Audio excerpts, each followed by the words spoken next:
ଆଜ୍ଞା ନମସ୍କାର। ମାହାଙ୍ଗାରେ ସେ ବିଧାୟକ ନୁହଁ, ସେ ଜଣେ ହିଞ୍ଜଡ଼ା।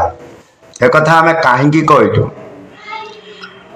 ବିଧାନସଭାକୁ ଯାଇଥିବା ମାହାଙ୍ଗାର ଗୋଟେ ହିଞ୍ଜଡ଼ା ସିଏ ବୁଲି ବୁଲିକି କ'ଣ କହୁଛି, ପ୍ରଥମେ ତାକୁ ଶୁଣନ୍ତୁ, ତାପରେ ଆମେ କହିବୁ। ତୁମେ ଯଦି ହାରିବା ଗ୍ରହଣ କରିପାରୁନ, ମୁଁ ଏବେ ବି ପ୍ରସ୍ତୁତ। କୋଉ ଦିନ ମୁଁ ଇସ୍ତଫା ଦେବି, ତୁ ମୋ ସାଙ୍ଗରେ ଭୋଟ ଲଢିବୁ। ଆଜ୍ଞା, ମାହାଙ୍ଗାର ଏଇ ହିଞ୍ଜଡ଼ାଟି କ'ଣ କହିଲା ଶୁଣିଲ? ମୁଁ ଏବେ ବି ପ୍ରସ୍ତୁତ। କୋଉ ଦିନ ମୁଁ ଇସ୍ତଫା ଦେବି କହ, ମୁଁ ତୋ ସହିତ ଇଲେକ୍ସନ ଲଢ଼ିବି। ଏ କଥା ଏ ହିଞ୍ଜଡ଼ାଟି କାହାକୁ କହିଲା? ପ୍ରତାପ ଜେନାକୁ କହିଲା। ଏ ହିଞ୍ଜଡ଼ାର ମାହାଙ୍ଗାର ଏ ଯେଉଁ ହିଞ୍ଜଡ଼ା ମାହାଙ୍ଗାରୁ ବିଧାନସଭାକୁ ଯାଇଛି, ଏ ହିଞ୍ଜଡ଼ାର ମୁହଁ ଯେମିତି ଗାଣ୍ଡି ନ ହୋଇଯାଏ। ଆଉ ମାହାଙ୍ଗାବାସୀ କ'ଣ କହୁଛନ୍ତି ଶୁଣନ୍ତୁ।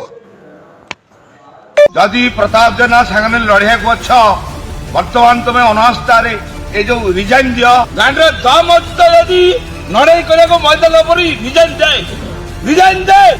ଆଜ୍ଞା, ମାହାଙ୍ଗାର ଏ ଦନ୍ତା ହାତୀ ଯେଉଁ ସଭାରେ ଚ୍ୟାଲେଞ୍ଜ ମାରିଥିଲେ ପ୍ରତାପ ଜେନାକୁ, ପ୍ରତାପ ଜେନାର ସମର୍ଥକମାନେ ଏବଂ ବିଜୁ ଜନତା ଦଳର କର୍ମୀମାନେ ଇଏ ଦନ୍ତା ହାତୀକୁ ଚ୍ୟାଲେଞ୍ଜ ମଧ୍ୟ କଲେ, ରିଜାଇନ୍ ଦେ, ଗାଣ୍ଡିର ଦମ ଅଛି, ରିଜାଇନ୍ ଦେ, ପ୍ରତାପ ଜେନା ସହିତ ଇଲେକ୍ସନ ଆଉ ଥରେ ଲଢ଼। କିନ୍ତୁ ଏ ହିଞ୍ଜଡ଼ା, ଏ ଦନ୍ତା ହାତୀ କେଉଁ ମାଇକିନା ଲୁଗା ତଳେ ମୁହଁ ଛୁପେଇକି ବଇଛି। ଆହୁରି ମଧ୍ୟ କ'ଣ କହୁଥିଲା, ତାକୁ ମଧ୍ୟ ଶୁଣନ୍ତୁ। ମୁଁ ପୁଅଠୁ ଜିତିକି ବିଲକୁଲ ଶକ୍ତି ନାହିଁ, ଥରେ କହିଥିଲି। କୋଉ ଦିନ ଏବେ ବି ମୁଁ ପ୍ରସ୍ତୁତ। ଯଦି ସରକାର ଗଣତାନ୍ତ୍ରିକ ବିଧି ବ୍ୟବସ୍ଥାରେ ଭୋଟ ହେଇପାରିବ ନାହିଁ, ଗୋଟେ ଛାୟା ଭୋଟ ଲଢ଼େଇ ହବ। ଯୋଉ ଦିନ ଯୋଉ ଜାଗାରେ ଯେତେବେଳେ ସଦା ସର୍ବଦା ଲଢ଼ିବା ପାଇଁ ମୁଁ ପ୍ରସ୍ତୁତ।